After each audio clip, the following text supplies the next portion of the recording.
If you're a cyclist in your 40s or 50s, even 60s, there's a good chance that your VO2 max is better than someone in their 30s. And that's a very good thing because nothing is more predictive of how long you will live than your VO2 max. But don't take it from me. Take it from Dr. Peter Attia. VO2 max is the greatest predictor of lifespan. And if you have one of these, you have that number at your fingertips. I'll bet your VO2 max is already at least average. But the difference between average and the top 25% is staggering in terms of not dying. Okay, I'm listening, but remind me again, what's VO2 max? VO2 max is the maximum volume of oxygen in liters you could put to use in 1 minute when you're given her. Was it hard? Yes. Oh my God. The more oxygen your body is able to use, the higher your VO2 max. Simple as that. And what if I told you that getting into the top 25%, even the top sliver, is easier than you think without injuring yourself? I love working on my VO2 max, but last September, it dipped to an all-time low, and I could not figure it out. Is it age-related? Can I get it back?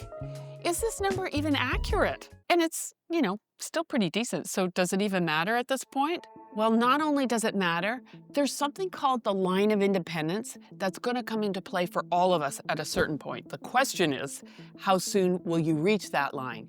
Because when your VO2 max drops below a certain number, that's it in terms of your independence. And yes, age is a factor, but you can get it back. We'll talk about all of this and how I managed to go from a VO2 max of 46 back in September to an all-time high of 52 without killing myself for once. And full disclosure, a portion of that gain came from fixing my inaccurate data. But first, in my deep dive to rescue my VO2 max, I uncovered a few things that no one really talks about. And I think if more of us knew about them, we'd be all in on maxing it out. I hinted at this first one, but here's the full story.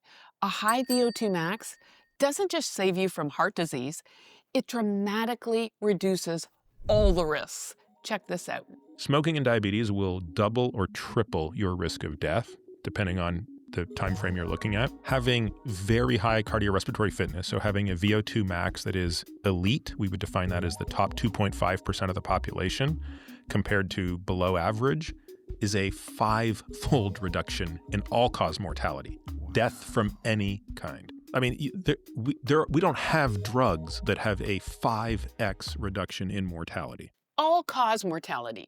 I think we all kind of expect that a high VO2 max will decrease our risk of death from heart disease. In fact, according to Michael Easter in his excellent book, The Comfort Crisis, 1 in 4 of us will die from heart disease.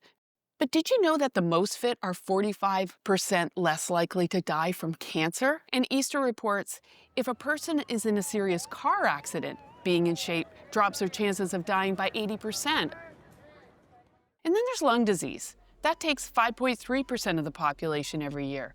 A high VO2 max means you're 3 times less likely to die from lung disease and things like pneumonia, according to a study by Northwestern University. Our brains benefit hugely from cardio, making us happier and decreasing risks like Alzheimer's. I talked about that in this video.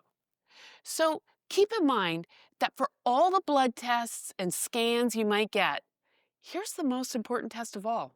If we're going to tally all the possible biomarkers that would predict how long you're going to live, we could look at your ApoB, we could look at whether you have diabetes or not, we could look at your testosterone level, your cholesterol level. I mean, we could look at every imaginable thing, how much muscle mass you have, what your BMI is, all of these things. And if we rank ordered them in terms of their ability to predict how long you're going to live, or stated another way, how well do they predict your ability, the probability you're going to die this year? The very, very top of that list is VO2 max, and directly under it is strength. And the results are right here. Here's why. Because you can't fake those metrics and you can't cram for the test. You take a person with a low VO2 max and you send them to the gym For a month, they're not going to show up with a high VO2 max on the test.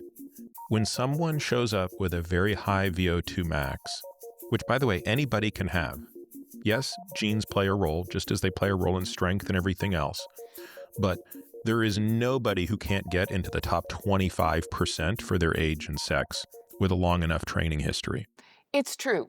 You can't fake it, but there is a little hack. Remember, it's max oxygen per kilo of body weight. So losing weight will boost your VO2 max. And anyone can get into that top quartile. I'm in the elite sliver, like me. I am so normal, so it's very doable. I'll tell you how I did it. But first, did you know that a high VO2 max can help you recover from illness or avoid it altogether? When you think about it, being sick is kind of like an ultra endurance event. Like if you had to fight off an infection tomorrow, would you be ready? I never really considered this until I heard Olaf Boo mention it to Peter Attia. He's like a rock star in the whole Ironman triathlete world. And to paraphrase Boo, when all of a sudden you find yourself fighting off an infection and you stop training, your high VO2 max means that you have a big reserve of energy to throw at that illness. Another thing I learned from Olaf Boo was how to properly warm up for an FTP test. I know no one ever wants to do an FTP test, but it's how we know our power zones are dialed in, right? If you're gonna do it, best do it right. I'll share his tips in this week's email. And if you're not signed up for that, you could do so here. So put another way, that energy system that powers you up a climb or through a century ride is going to shorten the duration of your illness. And that kind of blew my mind, as did the curious case of Clarence DeMar. He ran 22 kilometers every day to and from his job at a print shop in Boston in the 1890s. His volume of about 113 to 135 kilometers a week wasn't considered odd. It was considered downright dangerous. So when his doctors detected a heart murmur, he was told, "You gotta quit running immediately, it's gonna kill you." But not only did Clarence not quit, he'd go on to win the Boston Marathon 7 times. And that record still stands today. At age 70, just weeks before he died of cancer, he ran a 15K race. But his greatest legacy came after he died. He did an autopsy on DeMar, and he'd run really till very late in life. And he had some plaque or, fatty buildup and calcium buildup in his coronary arteries. But his coronary arteries were huge, were just massive. So again, while you could still have some blockages, even if you exercise, and there are people with horrible lipids who do in fact get heart disease in spite of exercise. So it's not a complete vaccine. Its overall protective effect is quite large, both in terms of what it does to people's lipids, but the fact that the blood vessels get so much bigger and the linings of the blood vessels are healthier.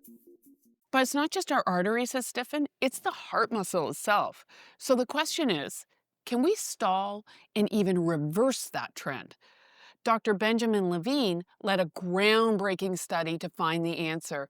And quick note, when he says seniors or late middle agers, he's talking about people 50 to 65. I know that's a bummer, but I want you to check this out. We took our healthy seniors and we trained them for a year. We used the same training program that we used in a group of young people, trying to make them endurance athletes. Well, we trained them hard and they got fitter for sure, but we didn't change their heart structure at all. Not even a little bit. So once you got to be age 70, it was virtually impossible to change the heart structure. That was very disappointing because we really thought we were going to be able to reverse it. And when we trained our young people, we saw very marked and very impressive increases in cardiac size and compliance. So we then said, okay, let's take a group of those late middle agers in the sweet spot. Let's train them hard. train them increasingly fit over a year, and then sustain that at our perfect dose, that 4 to 5 days a week. And we'll do that for 2 years. And lo and behold, we were able to reverse the effects of sedentary aging by sustained training at the right dose, at the right time period in the aging process. Amazing, right? So to recap, a high VO2 max means you're far less likely to die of any cause. But if you get sick, you're going to use your big reserve of energy to fight it off so you can get back on your bike and build those big supple arteries and heart so that even if you do have some plaque buildup, it's less likely to take you down. Mountain bikers need endurance and bursts of power. And studies show that mountain bikers have a slightly lower VO2 max than road cyclists, which makes sense. You build VO2 max with endurance, not sprints. Perfect segue into how to increase it. And step one is having an accurate VO2 max. I'm sure somebody has already hit pause to let me know that the only way to really know your VO2 max is with a lab test. And I did a lab test years ago. But having a Garmin watch totally changed the way I train because I can see it all the time. And according to the uber-credentialed sports science writer Alex Hutchinson in this article, and studies like this one, Garmin devices are accurate to within 3 to 5% of a lab test, and many athletes say it's bang on with their lab tests. So I think what's more important than it being like absolutely perfect is knowing how you're trending over time. Here's the thing, I'm not sure how many people my age are going to go and do a lab test. What I think we should do is focus on ensuring that this data is as accurate as possible, right? So first things first, you're going to need a good power meter. Your cycling VO2 max is a combination of heart rate and power measured in watts. And sidebar, whatever power meter you're using, make sure it's properly calibrated.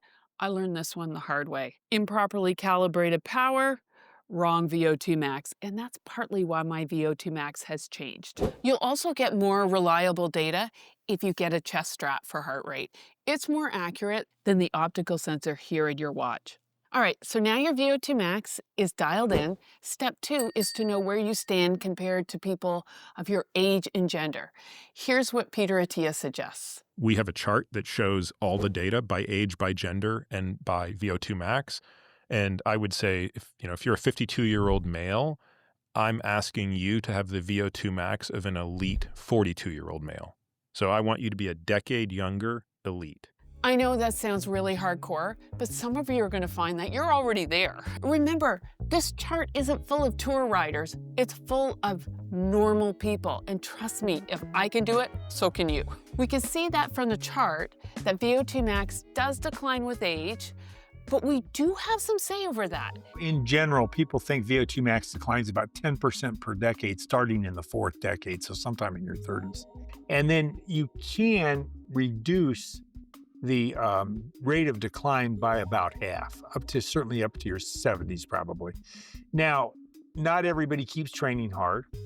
And if people stop training, their VO2 max falls precipitously. So Mike says athletes won't hang on to their 70 VO2 max forever, but he makes a really good point here. So if your baseline is 60 versus 35 and you lose 10% per decade, you're still going to be way, way, way ahead. And at age 60 or 70, you're going to have a VO2 max value higher than 30-year-old. Just like your retirement account, we want to be drawing down on as big a number as possible as we age, right? Because something happens to us. Brace yourself for this one. Here's what happens. When men cross below 18 milliliters per kilogram per minute, for women, it's about 15 to 16. It's what we call the line of independence. And what that means is basic tasks of everyday living represent so much oxygen utilization that you can't do anything. As an example, if your VO2 max is 15, things like getting dressed in the morning are about 12. Okay, getting up from the toilet, 12 or 13. Walking, 14, 15. You imagine doing a workout where you're literally at your maximum heart rate just walking up your stairs. you shut down. So if your long-term goal is to be independent and functional into your 90s, and I'm assuming that you're doing strength training too, what kind of a VO2 max should we be shooting for in our early 80s? Here's where doctors Attia and Joyner land. So I would say that, you know, if somebody in their 80s had a max in their 20s or lower 30s, that'd be terrific. Well, that's so funny what you say. We have arrived at 30 to 31 as the magic number. All right, so now you know where you stand. What do we need to do to get that number up, assuming that you're already moderately fit? Well, here's what's working for me. It's how Peter Attia and his patients train, and I think that you're gonna find that your VO2 max is gonna climb with far less chance of injury. So in the winter, I do 4 rides a week indoors. 3 are in heart rate zone 2 and are a minimum of 1 hour each. And here's what zone 2 feels like. For your audience, typically that means exercising hard enough that you get a little sweat on your brow. You can still talk, but you're a little short of breath. And I like to tell people you can talk, but you can't sing. That's a good indicator of that higher level of zone 2 training. So most of your time is spent in this easy zone 2. Here's why. Think about building a pyramid. The VO2 max is the height of the pyramid. So if you want to build a really high pyramid, it also has to have a really wide base. The key for building a high VO2 max is saying, I'm going to spend about 80% of my aerobic training time in zone 2. And this is counterintuitive, right? A lot of people think, oh my God, if I want to build a high VO2 max, it has to be all intense training. No, you have to first and foremost build that huge aerobic base. The other ride, once a week, is a Norwegian 4x4. So it consists of 4 4-minute intervals that are as hard as I can sustain for 4 minutes, with a 3 or 4 minute rest after each one. Here's why. So basically, most people are training too hard to build the base, but not hard enough to build the peak. So they're in what I kind of think of as garbage training zone. That's sort of the problem with doing a lot of sort of fun classes and stuff. Look, it's absolutely better than sitting on the couch, for sure, but it's not specific enough to achieve this goal. So you really want to kind of separate that zone 2 from that zone 5. And when it comes to VO2 max, you basically have to be in the 3 to 8 minute range is the sweet spot. So it's got to be intervals that are about 3 to 8 minutes.